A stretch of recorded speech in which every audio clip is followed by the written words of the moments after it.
دائما نحن نذكر المرضى إذا بدأوا في برامج وعلاجات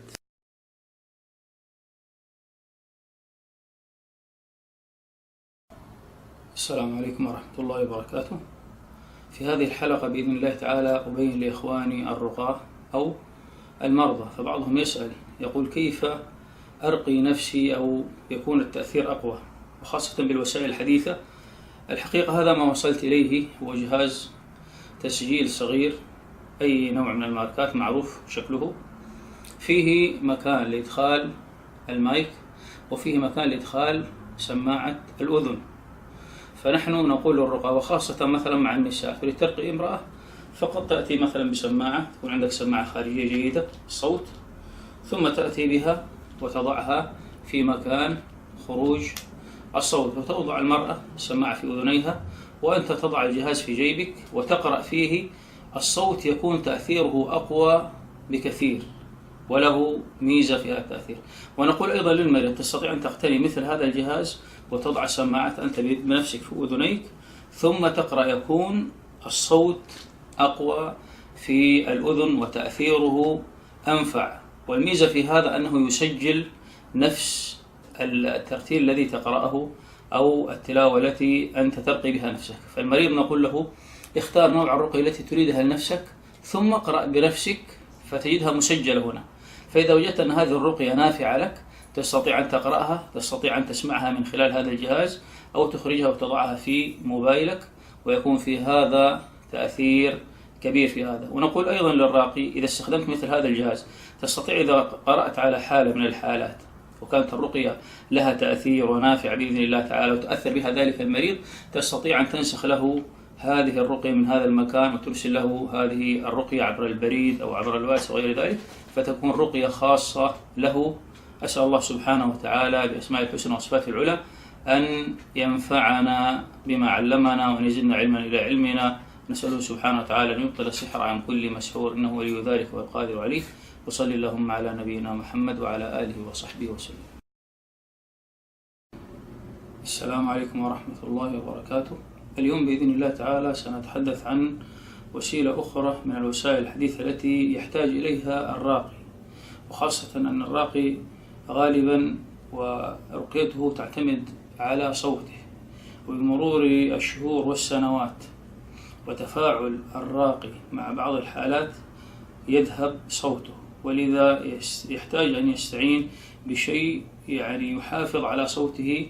وفي السابق كنا نستعين بالسماعة الكبيرة، السبيكرات الكبيرة، وبعدذلك ظهرت الأشكال المتوسطة مثل ما هو موضح في الصورة، ولكن تحتاج إلى حمل وفيها ثقل 2 كيلو 3 كيلو إلى مايك وإلى غير ذلك. ثم بعد ذلك تغير الأمر إلى ما وجدنا فيه فائدة حقيقة وسهل الحمل، السبيكرات الصغيرة التي في هذا الحجم ومعها مثل ما نرى مايك يوضع على الرأس ويشتغل الصوت فيها، وبعضها قوي بعضها لها قوة في الصوت. الحمد لله الحمد لله الحمد لله الحمد لله. وتستخدم في ماذا؟ إذا كان الراقي مثلا يريد أن يذهب مثلا عند أسرة أو غير ذلك، فهذا يساعده في صوته حتى يصل الصوت إلى الجميع بطريقة مثلا مرتفعة حتى يكون هناك تأثير، فيأخذها ويضعها في هذا المكان. يستطيع أن يستخدمها في شيء آخر. الرقاة يعلمون هذا والمرضى يعلمون هذه المعلومة، أن الشياطين والجن يتأثرون بالصوت المرتفع كما أنهم يتأثرون بالصوت المنخفض. قد يستهزئ المستهزئون ويقول من أين لكم هذا؟ نقول انظروا إلى أحوال العصاة ومن يدخلون في أماكن الرقص والطرب واللهو المحرم الذي حرمه الله سبحانه وتعالى، وتجد الأصوات مرتفعة تضج، أصوات صاخبة وسماعات متعددة كبيرة قوية، وهم ينتشون يفرحون ويجدون في ذلك سعادة. إذن الصوت له تأثير، ونحن وجدنا التجربة في هذا كما هو موضح في المقطع الذي يأتي بعد قليل، أن الراقي يستطيع أن يضع السماعة مثلا في أذنه ويضع مثلا مكان ألم المريض أو مكان تركز الألم الذي يشعر به ذلك المريض. حاله حال ماذا؟ الرسول صلى الله عليه وسلم أرشدنا أن الإنسان إذا قرأ على نفسه أن يضع يده على المكان الذي يتألم منه جسده. إذا هناك تأثير على هذا المكان، ما ليس الأمر فقط يكتفى أن الإنسان يقول الدعاء، أيضا طريقة أخرى أن يضع الإنسان يده على المكان الذي يتألم منه، أو يضع يده اليمنى على الشخص المريض الذي يقرأ عليه. إذا هناك تأثير على نفس هذا المكان. فوجدنا نحن أن مع الرقي حينما تقرأ على الإنسان فقط قراءة مجردة قد يقول أشعر بتنميل في رجلي، أو أشعر مثلا بألم في يدي، فإذا وضعت مثل هذا السبيكر على هذا المكان تجد حركة مختلفة بالكلية وتأثر عجيب وقوي.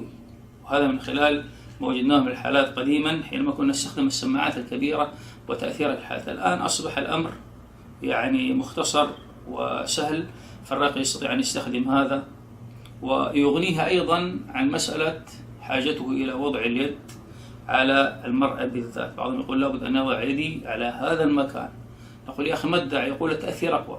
نقول طيب ممكن تأخذ هذا وتضعه على هذا المكان، صحيح أو لا؟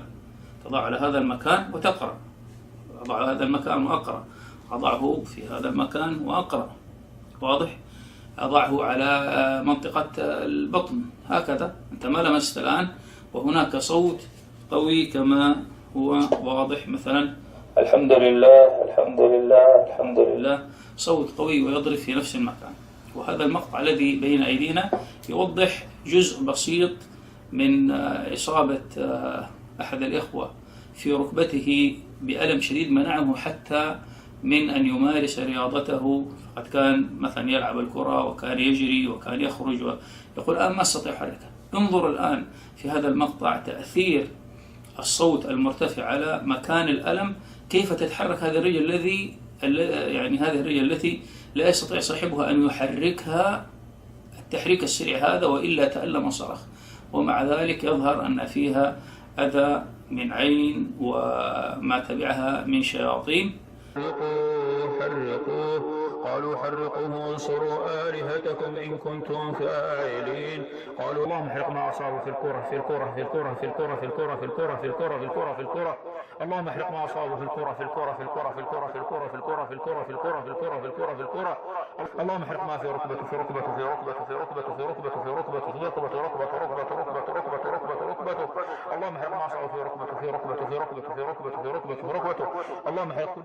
شاهدنا المقطع ورأينا كيف كان التأثر في هذا الأمر. وهذا السبيكر أيضا يستطيع أن يستخدمه من المريض، ما تحتاج إلى أن تذهب إلى الراقي، لا تحتاج أن تذهب إلى الراقي إلا في حالة أن الراقي هذا عنده خبرة. فتضع هذه مثلا المايك في أذنك، على أذنك، وتضع هذا المكان الذي يتألم. بعضهم يقول أشتكي من آلام شديدة في بطني أو السحر في بطنه، وحينما يضع يده يتأثر. لكن حينما يضع هذا الصوت وهذا السبيكر ويرفع الصوت، افعل ما شئت في نفسك.